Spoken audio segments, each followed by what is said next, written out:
जिंदगी एक भंवर है। हम कानून को बदल तो नहीं सकते, कानून से अलग तो नहीं हो सकते। गलती सिर्फ राजवीर ने नहीं की, बल्कि सोनाली ने भी की है। जी मैं भी यही सोचकर आया हूँ कि आज शंकर प्रसाद जी से मिल ही लेता हूँ और आपसे उस बारे में बात भी करनी है। एक बात की खुशी है गौरव कि कम से कम तुम हमारे साथ हो तो प्रभाकर जी भी हमारी मुट्ठी में रहेंगे।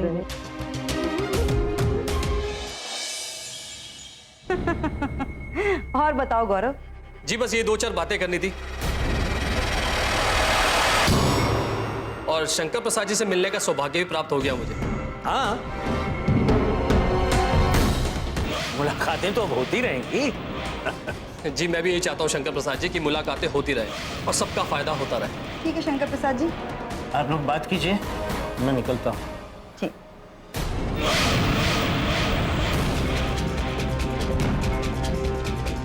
एक बार तुम शंकर प्रसाद जी के करीब आ गए ना, तो यूं समझ लो तुम्हारी तो किस्मत खुल गई।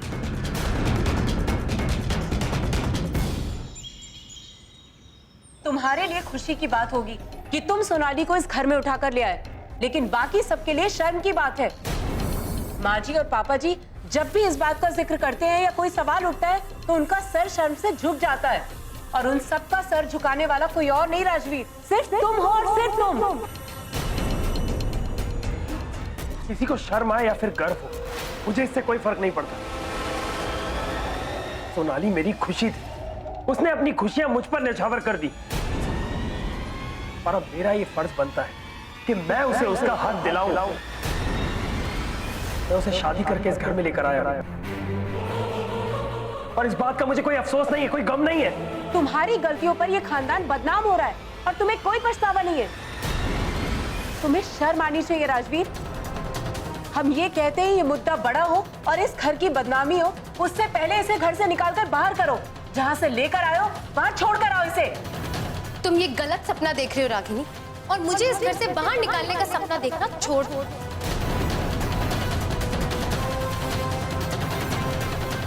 लेकिन अब उस गलती का प्रायश्चित नहीं हो सकता, क्योंकि मैं इस घर से नहीं जा सकती। तुम्हें जाना ही होगा सोनाली। मैं हरगिज नहीं जाऊंगी रागिनी। और तुम इस सब के लिए राजवीर को क्यों जिम्मेदार ठहरा रही?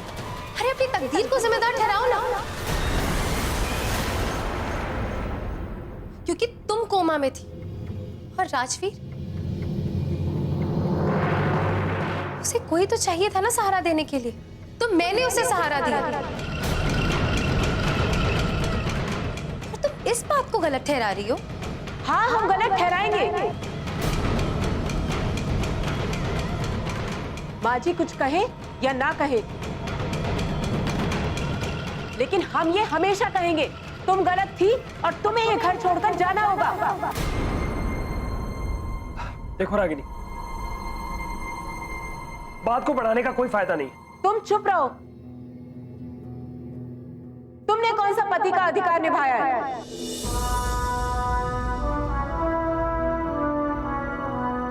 हमारे सारे अधिकार छीनकर इस सोनाली को दे दिए। हाँ तो ये बात मैं भी कह सकती हूँ रागिनी, कि राजवीर ने मुझे दिया ही क्या है? कौन से अधिकार दिए हैं इसे? मुझे शादी करके इस घर में लेकर आया, लेकिन पत्नी के अधिकार तो नहीं मिले ना मुझे। अरे माँ जी तो ये भी नहीं कह सकती कि मैं इस घर की बहू हूं। तो क्या दिया है राजवीर ने मुझे? कोई अधिकार नहीं दिए। तुम्हें अधिकार रास ही नहीं आएगा सोनाली, लेकिन ये बात तो सच है कि राजवीर ने हमारे अधिकार छीनकर तुम्हें दे दिए। क्योंकि वो अधिकार तुम्हें रास नहीं आए रागिनी, इसलिए राजवीर ने मुझे दिए। और तुम उस अधिकार को लेकर अब तक परेशान हो, इस तरह से रो रही हो। चुप करो दोनों, चुप करो। पागल कर दोगे तुम दोनों मुझे।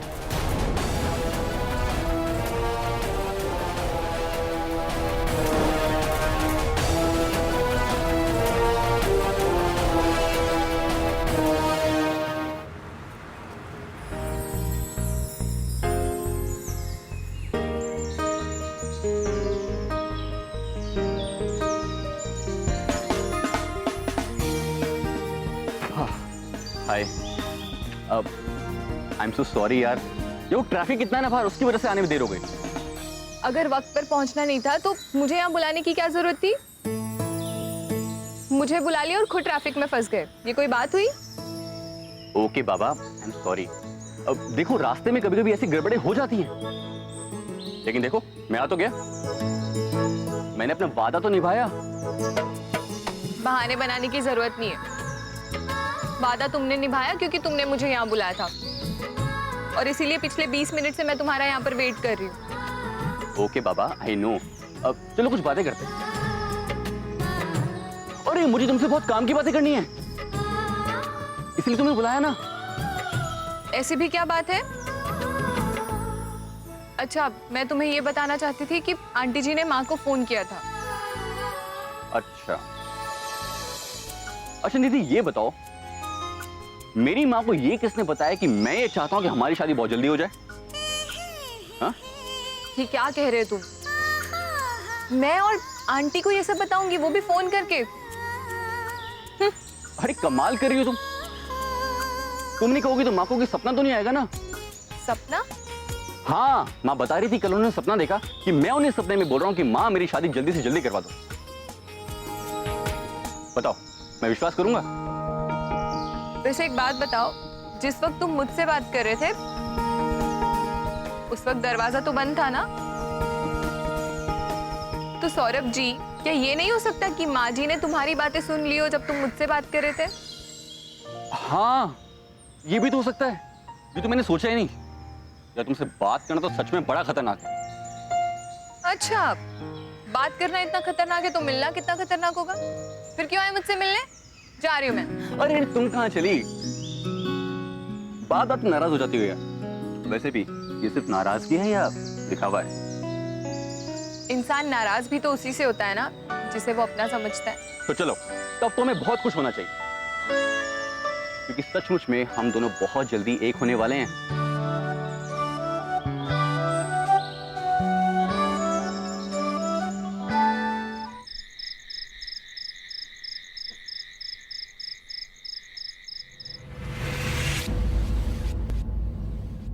हम ये कहते हैं ये मुद्दा बड़ा हो और इस घर की बदनामी हो, उससे पहले इसे घर से निकालकर बाहर करो।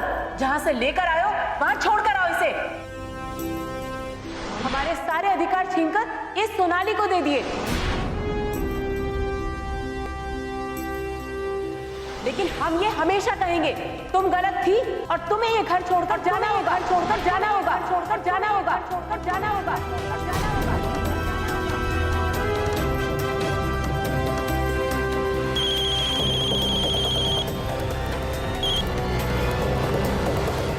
हाँ दीदी, नमस्ते।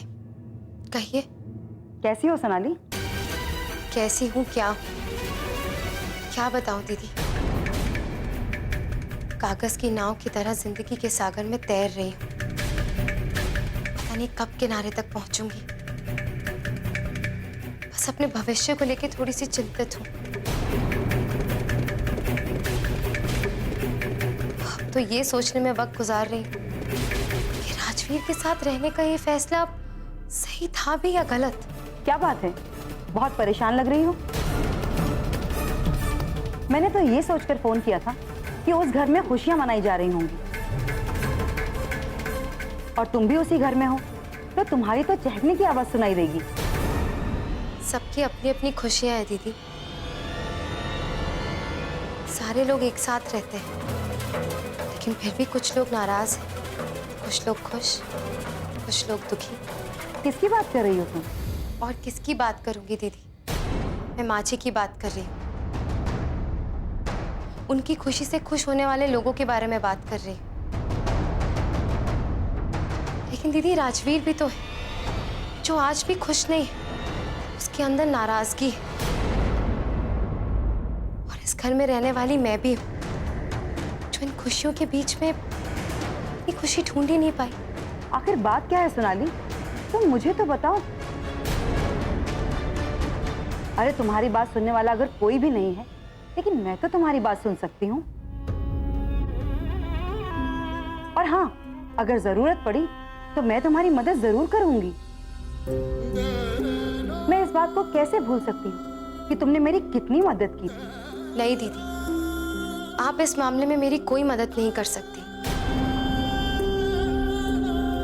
इस मामले में मेरी मदद कोई भी नहीं कर सकता। लेकिन बात क्या है ये तो बताओ। सब लोग चाहते थे कि माँ जी इस घर में वापस आ जाए, तो माँ जी इस घर में वापस आ गई। एक बार फिर से माँ जी ने मुख्यमंत्री का पद संभाला, लेकिन उनके इस घर में आने से एक बार फिर से मुझ पर सवाल उठने लगे। तुम पर? हाँ दीदी, कि मैं इस घर में किस हैसियत से रह रही हूँ। रागिनी तो बस मुझे इस घर से निकालना चाहती है। वो किसी की भी बात सुनना ही नहीं चाहती है। उसका सिर्फ एक ही मकसद है, किसी तरह से मुझे इस घर से बाहर निकालना चाहती है। तुम्हें अपने अधिकार के लिए डटकर लड़ना होगा सोनाली, पूरी हिम्मत से मुकाबला करना होगा। चाहे जनता के सामने जाना पड़े, चाहे तुम्हें मीडिया के सामने जाना पड़े, चाहे तुम्हें बलदेव सिंह की इज्जत की धज्जियां उड़ानी पड़े, लेकिन तुम हिम्मत मत हारना। मैं तुम्हारे साथ हूं।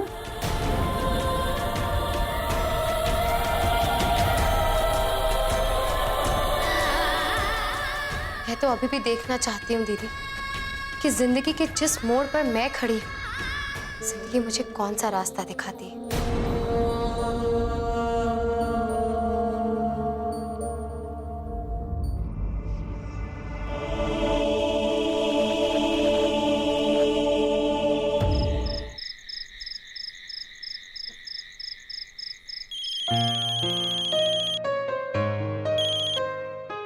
नमस्कार मेघना जी।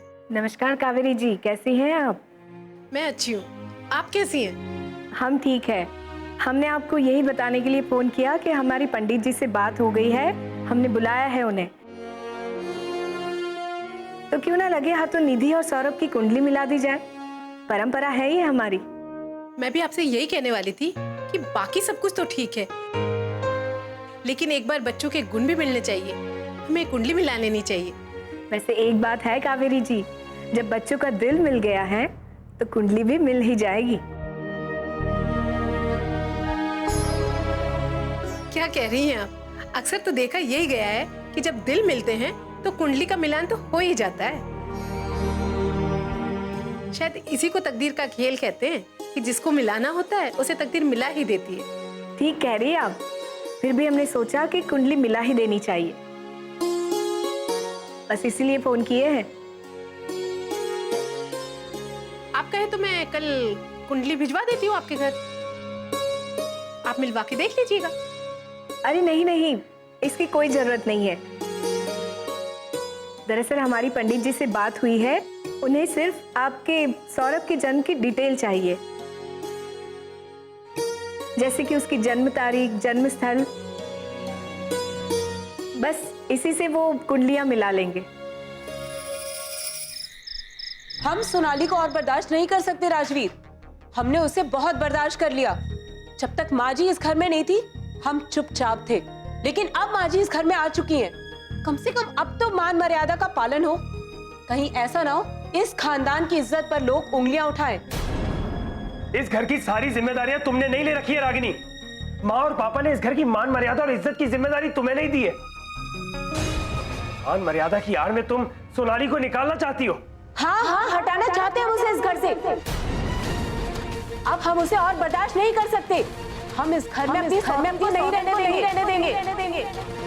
अब तुम्हें किसी न किसी नतीजे पर पहुंचना होगा राजवीर, तुम्हें कोई ना कोई फैसला लेना होगा। मैं तुम्हारी खुशियों से नहीं खेल रहा हूँ, बल्कि तुम मेरी खुशियों से खेलने की कोशिश कर रही हो।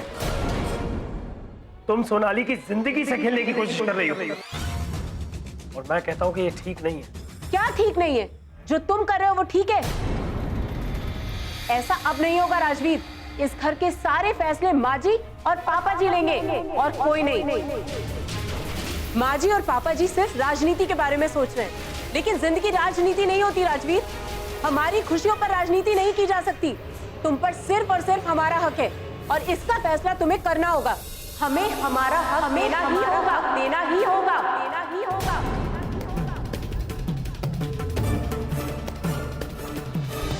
लेकिन तुम्हें मुझसे कोई अलग नहीं कर सकता, और ये बात मैंने रागिनी को साफ साफ कह दी है कि अगर तुम इस घर से जाओगी तो मैं भी इस घर को छोड़कर चला जाऊंगा।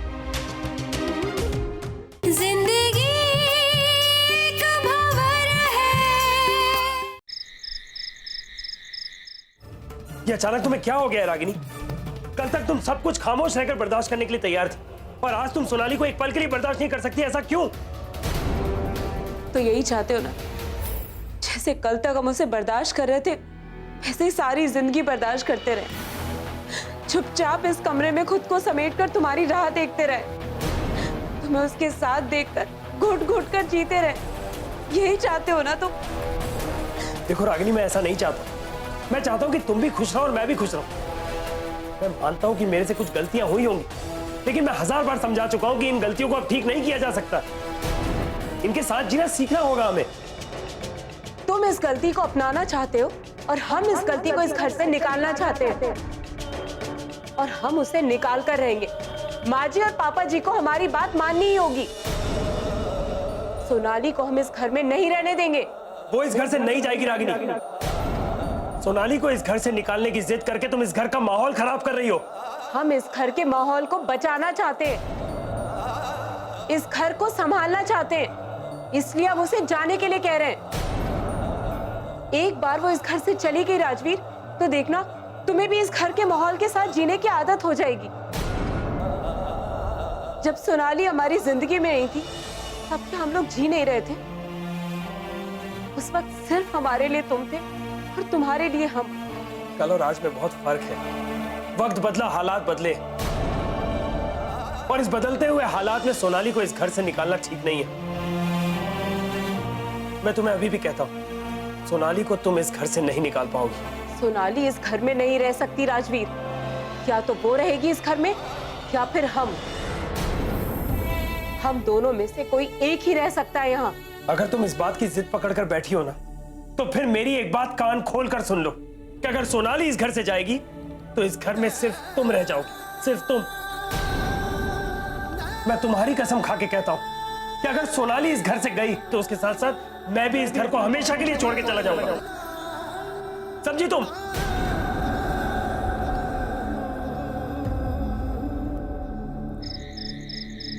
ठीक है, वो तो मैं आपको एसएमएस कर देती हूँ। जी बिल्कुल ठीक है। और बताइए बाकी? जी हम ये भी सोच रहे थे कि शादी के मुहूर्त निकालने से पहले ये भी तो सोचना है कि शादी करनी कैसे है।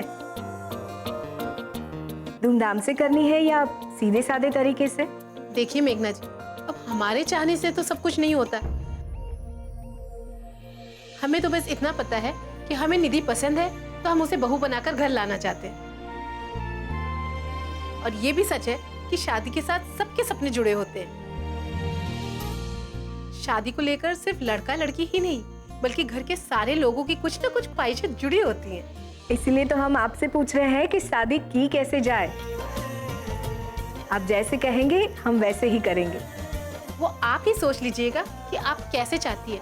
फिर भी मैं इस बारे में सौरभ के पापा से एक बार बात करके फिर आपको बताती हूँ। ठीक है, जैसा आप चाहे हमें पहले से ही बता दीजिएगा, क्योंकि शादी की तैयारी अभी तो पहले से ही करनी पड़ेगी। जी जी, मैं जरूर आपको बता दूंगी। आपका बहुत बहुत धन्यवाद। नमस्कार। नमस्कार। क्या हुआ राजवीर, तुम इतने गुस्से में क्यों लग रहे हो? अभी रागिनी से मिलकर आ रहा हूं। वो तो अपनी जिद पर अड़ी हुई है। अरे बाहर वालों ने एक सवाल क्या उठाया, उसे तो बहाना मिल गया इस मुद्दे को उठाने का। राजवीर, तुम रागिनी की बात पे इतना गुस्सा क्यों हो रहे हो? गुस्सा ना हो तो और क्या करूं? समझाने की भी एक हद होती है। मैंने उसे हर तरीके से समझा कर देखा, लेकिन बस वो तो जिद पर अड़ी हुई है कि किसी भी तरीके से तुम्हें इस घर से बाहर निकाल देगी। हाँ राजवीर, क्योंकि ये उसका अधिकार है, और मुझसे पहले वो इस घर की बहू बनकर आई थी। उसे ये पूरा अधिकार है कि वो मुझे इस घर से निकाल सके। उसकी जुबान तो तुम भी बंद नहीं कर सकते। शायद इस घर में उसे बोलने से कोई नहीं रोक सकता। मैं रोकूंगा उसे।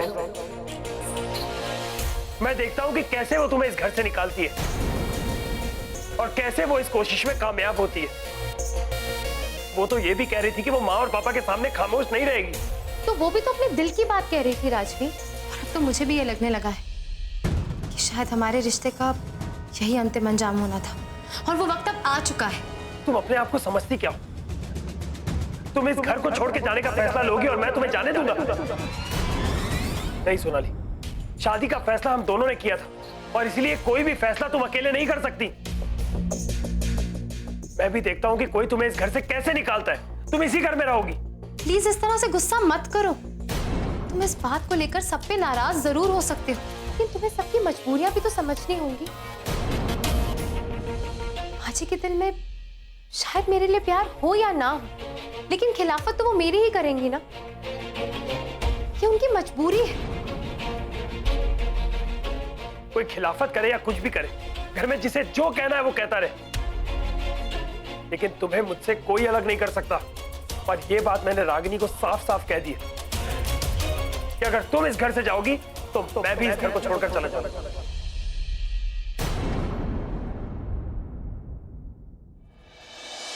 ये तुमने बिल्कुल सही कहा लल्ला। हमें जनता और सरकार दोनों को उनके घर की असल तस्वीर तो दिखानी ही होगी। जिंदगी का भंवर है। बाहर से शांत दिखने वाला समंदर अंदर से शांत नहीं होता। ठीक यही हालत आज बलदेव सिंह के घर की। दूसरों के मामलों में तो चीख चीख कर बोला करते हैं, प्रेस कॉन्फ्रेंस करके दुनिया को बताया करते हैं। लेकिन आज उनके अपने घर में जो बवंडर उठ रहा है, उसके मामले में बोलने की हिम्मत उनमें नहीं है। और शारदा देवी ने तो पहले ही बोलने से मना कर दिया है। किस मामले की बात कर रही हैं? राजवीर और सोनाली के मामले की बात कर रही हूं।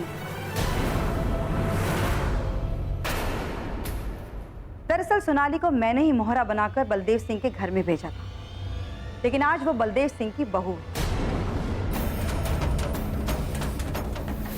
राजवीर उसे अपनी पत्नी मानता है, लेकिन रागिनी उसे किसी भी तरह उस घर से निकालना चाहती है। वो नहीं चाहती है कि सोनाली उस घर में रहे।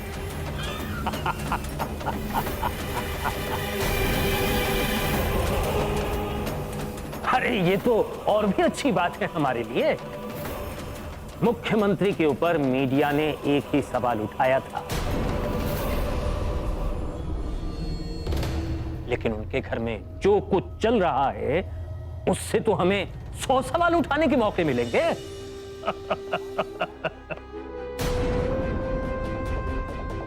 लेकिन हमारे सवाल उठाने से भला क्या होगा? बल्कि मैं तो ये सोच रही थी, अगर सोनाली को उस घर से निकाल दिया गया तो बलदेव सिंह के घर की जो खबरें हमें सोनाली के जरिए मिलती थी, वो भी हम तक पहुंचना बंद हो जाएंगी। बलदेव सिंह जी घर की बात तो घर में है, उसे बाहर लाना बहुत ही जरूरी है। ये तुमने बिल्कुल सही कहा लल्ला। हमें जनता और सरकार दोनों को उनके घर की असल तस्वीर तो दिखानी ही होगी।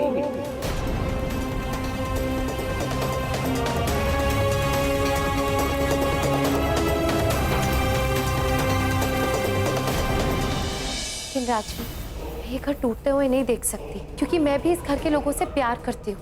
मैं ये घर तोड़कर जाना नहीं चाहती। अगर मैं इस घर में रहूँ तो भी ये घर एक रहे, अगर ना रहूँ तो भी एक रहे। मैं इतना बड़ा समझौता नहीं कर सकता। अगर शंकर प्रसाद ने दोबारा पापा जी को फोन किया और उन्होंने बात करने से मना कर दिया तो, या उसने पापा जी को ये बोल दिया कि उसने जमानत के लिए 5 करोड़ रुपए दिए थे हमें, क्या होगा गौरव? सोचा है तुमने?